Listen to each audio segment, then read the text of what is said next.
Good afternoon, Scott Baker. Good afternoon, Mikey. Good afternoon to all of you. Welcome to another edition of Lead Better, where we, in a short, compact, wisdom-infused 15 minutes, we unfold, we unpack, we reveal the hidden mysteries of the day's field note from Admired Leadership. And today's is about a terrible moment when you realize that you've been taken advantage of. Yeah. When I hear the word infused, I think of LaCroix, wisdom infused. So just a touch of wisdom, right? Just the lightest flavoring of That's wisdom. all we're bringing. No, listen. You can bring a touch. I'm gonna bring, howitzers worth of wisdom into this one. But I think one of the questions here. So obviously, if you're talking about, I think we all know what it would feel like to be taken advantage of. I don't know that. I mean, maybe there are moments where you're like, holy crap, like I've been deluded this whole time, and suddenly I realize what's been going on. I can probably remember a couple of those times in my life. But what do you do? Like, how do you react? What's the way to approach this? What are the signs? So we're going to get into all of this, but let me ask you, go those ahead. Times that you remember, was it an organization thing that was taking advantage of you, or was it an individual who was taking advantage of you? I mean, I think there've probably been, two or three times I can think of that involved individuals, maybe in personal life in some way. I can think of things in business, organizational relationships, but I kind of saw in all of these, the trouble on the wall. Now, maybe I was in a little bit of denial, and we talked about that the other day. How do you help somebody who's in denial, right? That's a whole other matter. So, but you can see, and that's why the field note gets to it right away, which is what are the, a colleague or a friend who never reciprocates. We've talked about, just before I get to any of the others, in our relationship content, one of the great ways of building relationships is adding value to other people, kind of creating conversation, keeping up with folks. And then you send this article and you text this person and you go hear them give a lecture and you go, whatever you're doing. And then after a while you go like, I'm not getting anything back here. Like, right. But how long does that take? You're kind of probably aware. Yes. Right?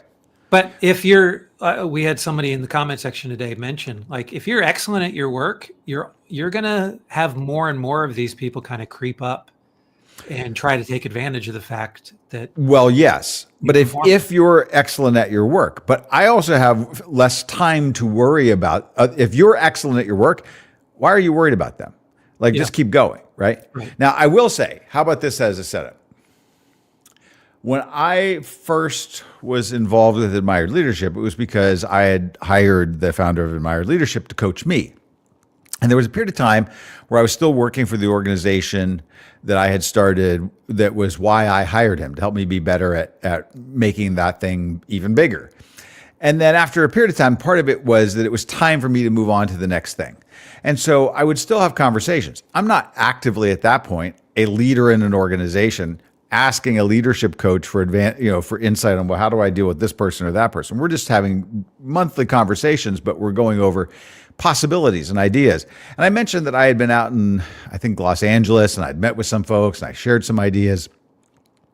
And I just remember him saying, how are you locking that down? I said, well, I don't know if it'll actually ever become a thing. I said, I just enjoyed the connection, and it was, maybe there's something there. And he made me first realize, and I'm aware of intellectual property, but he's like, you need to send an email that says, hey, it was so great to see you guys. I love the opportunity that you were describing. The challenges, as I heard them, were obviously this. Now, we talked about this and this and this and this. And I do have some other thoughts, if you want to follow up, on how we could address this issue and this issue. But let me know, right? Now, the point of that was not that it was actually, maybe it would lead to a next conversation, but it was to put into the email record with a timestamp. We talked about this. I suggested this, right? I'm really excited. So it's not a threatening thing. Like I'm like, by the way, I'd like you to sign some non-disclosure form about the ideas that I presented to you. It's just saying, hey, this was great. We talked about this. So that, and if ever there is a point where somebody is going to take advantage of you, you can say, remember that email I sent you on March 14th, right? Now that's an easy way to not be taken advantage of. Right. But hopefully you are practicing that kind of follow-up and good communication, whether your motive is to not be taken advantage of or not. Yeah. Right? Would it seem anyway, right? Yeah. Would it seem like an overreach to you to send that kind of communication back to people?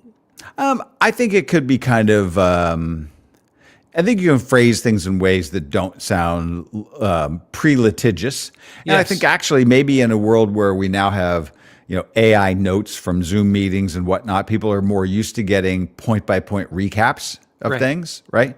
So there's a little, and sometimes, and those are helpful. Like we have a private podcast we do for our subscribers, different than this one. And when we are done with those live Q&A, then the next day we send out an email because all of our field notes are written from scratch, but we'll use AI to enhance things in terms of other meetings or notes or whatnot. And you take notes in those meetings, and then we'll pull ideas, and then we'll say, okay, these were the 3 key things to remember from that. Right. Great. Right. No, I suppose there's a way to phrase that where that follow-up email in a way where it could feel quite litigious or pre-litigious, as you would say here. Now, if you do have a colleague who's stealing an idea, or as the field note says, worse, a leader who's stolen your idea, what do you do? Yeah, I suppose that just following up with the specific email, he's your leader, she's your leader. So them stealing the idea is like part of the gig. Like I get all the ideas because I'm the one in charge around here. So at that point, it needs to just be a difficult conversation, I would suppose, right? Which is what the field note says, right? It's like now sitting down to actually draw out what your boundaries are, what you feel like is a step too far, and where you don't want it again. And if you're defining what those boundaries are and they're not going to be acknowledged, then that's pretty clear evidence that you need to move on and find another organization to be a part of. Yes, right. Yeah. And probably if you were a little less available to some of those people, you might not have gotten to that point in the first place. You might be actually okay right where you are. Right. So setting a boundary of here's what I provide, and it's not always just being coin operated, right? And I think that that's a part of this, which is there's a great room, don't you think, for generosity, for particularly if you are a person of accomplishment. And I think we probably have had field notes that go to leaders like this to be like, let people take the credit. It might have been your idea, right? We talked about that in sort of stealing people's thunder. It's not exactly the same, but if I'm saying, hey, you did such a good job with that, I'm so glad that you finally took my advice on this. Well, I'm not really praising you then. Yeah. Right? I'm saying it was really my idea. Right. So you can, if a leader does steal your idea, it feels like to you, you might not have to go say, why did you steal my idea? What you might say is, I love the way you presented that.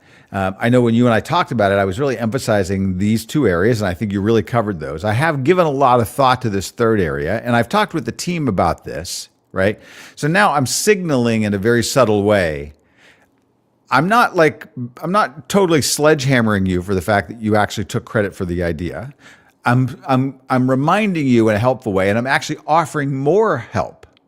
Would you like me to build this idea out? We could run some numbers. We could do a prospectus on this.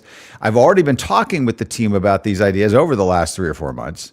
Now the leader's getting a better idea. Oh, maybe people see through me here on this more than I realized. But it's a way of just kind of checking it back in a little bit. Could that work? Yeah. I suppose if it's a situation where it's you and a colleague who are vying for the same position, and there is if there's a natural competition that's there, some of it, you might do that kind of thing at the beginning because you're trying to establish whether or not a person has scruples, whether or not they have shame. Some people just are have like a complete lack of awareness of when they're stealing ideas. Like maybe they're not actually paying attention to when things enter their brain and when they don't, and who's responsible for. And I mean, I've worked with people who you say things 7, 8, 9 times, and until they hear it coming out of their own mouth as it's of their own idea, they don't hear it. It's like they've been used to saying no and no and not that, and then when they hear themselves say it, then suddenly it's their idea. So what is that? Is that a person without any shame stealing your ideas, or is that a person with just a dearth of self-awareness who and then when you would present them with an email from 3 months ago saying, look, we did this before. What's the purpose of that? Right. Is the purpose of that to draw your boundaries and say, in the future, this can't happen because the two of us, I'm not going to throw you under the bus on this one, even though I'm not getting the credit I should. But in the future, you need to, figure out where your ideas are actually coming from. I don't know. That's going to be a difficult discussion, especially if it's colleague to colleague, right? In another sense, very much. Yeah. I think let me posit another piece and see if it lands. You could have a posture in the world that you do have a lot of valuable ideas, but those ideas came from places, right? They're not like they're a blender of things. So none of us have a wholly own the truth. So that you have a generosity, and that you're dialed up on this. Now think about this. This field note is about people not being taken advantage of. Yesterday we were talking about leaders dealing with people who are in denial. A couple of days before that, we had one about betrayal. Like if a team member has actually really ruptured the trust, how do they rebuild that? We looked at different variations of this from both sides, and they're all really. These were great Lead Better conversations. They were great field notes. But, I don't think this is about credit, right? This isn't about just like, hey, that was my idea, right? Yes. This is about, it has to be ultimately, if we're going to point to the superseding value, about what is the most effective way for us to have a chance to get this concept, this idea, this point of our service to our clients into the real world in a way that works, right? Now, no doubt incentives are important. Is the right person being compensated? Are they being given credit? We talk about that a lot as leaders, making sure that people are given credit and attention, and that we're referring to how they've changed us and moved us. A good leader will always do that. So if they've done it to you, that you did probably deserve that credit. Right. Part of the answer is I saw this in somebody's Substack the other day. If somebody's betrayed you, and it was the other side of it, it was like, be a little more forgiving than you probably should be, right? Be aware, be very sensitive, but just lean a nudge to that side. So we could all it's like, there's too many people walking around with grudges, right? When you get into doormat territory, that's a different thing. But that's what it'll feel like to the person who's actually realizing it the first time, and then they're going back through their life and they're understanding all the different times that they did this, and this is what they meant, and this relationship hasn't been reciprocal in any way. And I've always been like, once you realize that, that's a big deal. Yeah, the self-awareness of that could actually fracture the relationship all by itself. Right. So if you're a strong enough leader and you've got values where you're like, this relationship is important to me, but I'm not going to be a doormat anymore, then it needs to be a pretty specific line, right? And this includes giving feedback that says the person you're talking to is going to be defensive about what it is that you're talking about, because they won't necessarily see things in the new light that you're now seeing them in, right? Because they're not going to cop to being a selfish person. They might cop to being a little bit, unaware, but they're not going to cop to being selfish. They didn't do that for those reasons. So when you get to the point where you're finally going to confront them, you have to take the emotion out of it, right? So being more forgiving, like what you're saying, I think that's important. I think what that might really be doing, that recommendation, is like, calm yourself down before you have this conversation. Yeah. Right. And sometimes this conversation will have to happen. For example, I'll just give one to everybody. The other day, I called Mikey up and I said, I have this powerful new concept called the doormat theory. And here he wove it in as though he just came up with that. No, that didn't happen. Was it what? Didn't we call it the doormat paradox? So, yeah, right. The doormat's razor, something like that. Yeah, right. But I actually think the best thing is there may be. I always think more conversation is better, and in which you're going to flag intent. I don't think any of us want to have a lot of cringe conversations going on. I think you can be like, let's talk more about that. Test things out like the way that I said, which is, love that you were talking about these ideas. I've been thinking about it a lot since we first talked about it 2 weeks ago. There's another element to this that I've been really wrestling with, and I might have had a breakthrough. If we want to talk about it, we can. I can have the team do the prospectus. I've been kind of keeping them up to date on this. Those are all good ways without me like, what were you doing in that meeting? Now, if that continues to happen, then lesson to me, don't overshare with you. Yeah. Right? Work with other people who have your best interest and you have their best interest in mind, where there's going to be an easy flow of credit and cooperation and teamwork. And then that's just going to spiral up. Right. Yeah. And then leave that person out of it. Right. There's a way of doing these things. But I do think that you're right. Nobody should be a doormat. You should be aware. And self-aware is good, but actually aware of what other people are doing in relationship to you. Just be aware of those things. But the goal is not, like I've seen this happen. It happens a lot sometimes with people with questions that are involved in admired leadership from organizations. They're like, I've just got promoted to this position and people aren't treating me in the right way.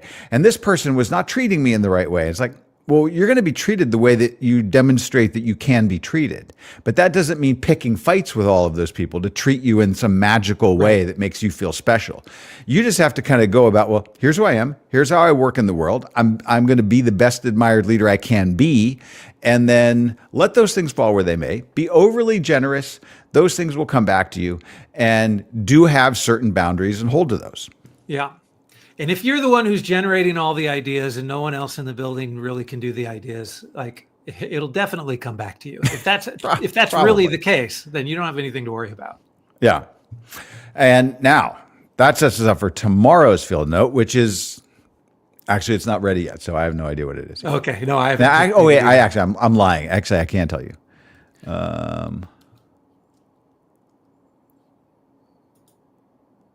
Did I close it? Did I close that window? Sorry, I can't tell you. We're out of time. All right. Oh, it came up for me. How important is now Microsoft not letting me do it? Oh, yeah, that's why. I was having a little Microsoft problem and I didn't see it. It did come in, but never mind. Hey, everybody. That's what we do on Lead Better. It's unscripted. It's on the fly, but it goes deep, and we're glad you were here for it. Yeah. We'll talk tomorrow. Bye now. See you.